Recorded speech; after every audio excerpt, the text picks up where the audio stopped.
Alright, howdy, it's Jibba Jabba, and this tutorial is going to be on perfecting extended pendulums, and specifically when turning with them. When I first learned extended pendulums, I could do this, and then I learned to do this, and then I started turning with them, and I was pretty good at it, but then sometimes when I'd start flowing and dancing, I'd turn a bunch, a lot of times I'd like kind of walk in a line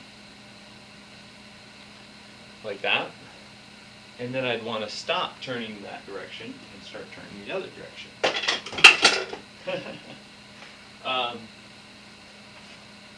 So when I stopped to turn the other direction, what would normally happen would be I would hit myself in the back of the leg. And it happened for a really long time. And it still does every now and then, especially when I'm not paying attention.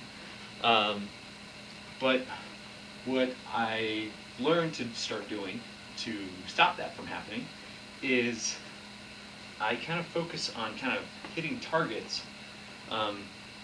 So normally, if you start just swinging back and forth like this, it's easy for your arm to start making a big ellipse, like that. And the poi will just kind of be an extension of that. So they'll kind of make a big hump, like that, as I go around in circles. Well, the only problem with that is that if I want to stop going to my right, like this, if the poi is going like that, if my body stops going like that, it's just going to come around and hit me in the back of the leg, like that. So what I've started doing is that when I come to the top, I try to isolate it. It's basically like doing a stall. So instead of having my arm go like this, kind of have my arm go like that, and then if I want to go back this way, then once it's stopped, I kind of pull it that way. So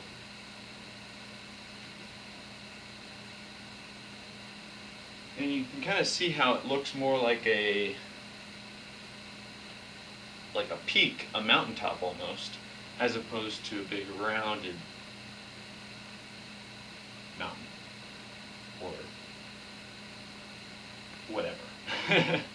Parabola, probably. So to do that,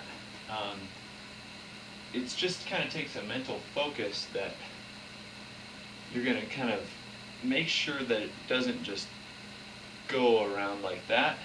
You're going to kind of get it to the point you want it, and then you're going to stop allowing your arm to keep on going that way, unless you want to keep going that. So it's kind of like a horizontal stall. So, like a horizontal stall would be like that. Maybe you don't know how to do horizontal stalls, which are kind of hard, so I understand. But basically what you do is as you're getting up to the top point, just put your arm in the opposite direction that you would normally go. So normally my arm would go like this, and instead, as it gets to here, before it gets to the top, kind of push it out this way a little bit. So, looks like that. And if you're looking at it from that way, it kind of looks like that. So, when I'm stop, stop, stop, stop. So, practice that. Do with your left hand a bunch. Right hand will probably get it kind of quickly, but your left hand will be slower. I still hit myself in the back of the leg with my left hand. The other thing that you can do is when you're kind of walking the line, if you're going in one direction,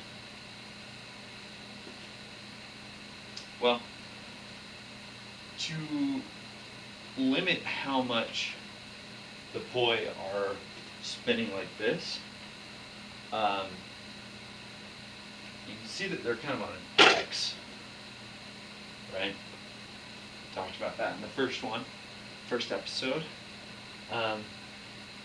Instead of spinning the poi around where my foot is, like planting one foot and spinning it around it, instead of doing that, I can take a step into it,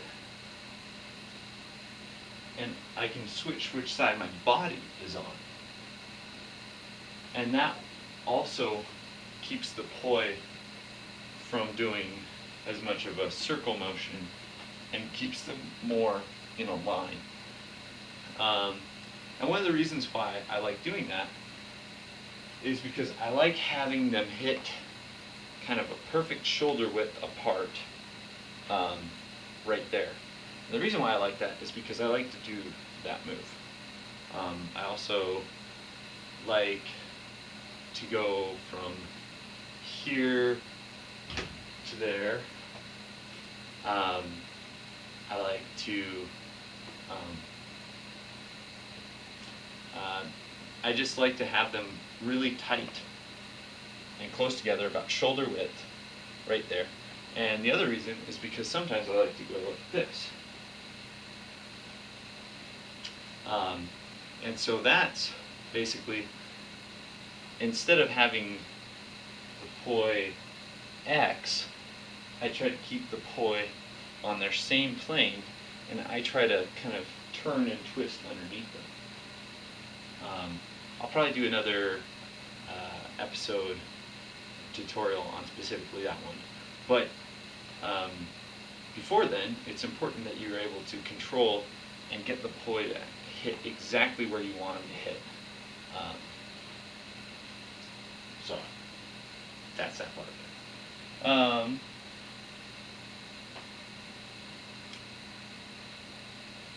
Yeah. That's kind of mostly it. This is kind of just all same time stuff. And a big reason why I like doing same time, same direction is because I can see if one hand is struggling with something that the other hand isn't.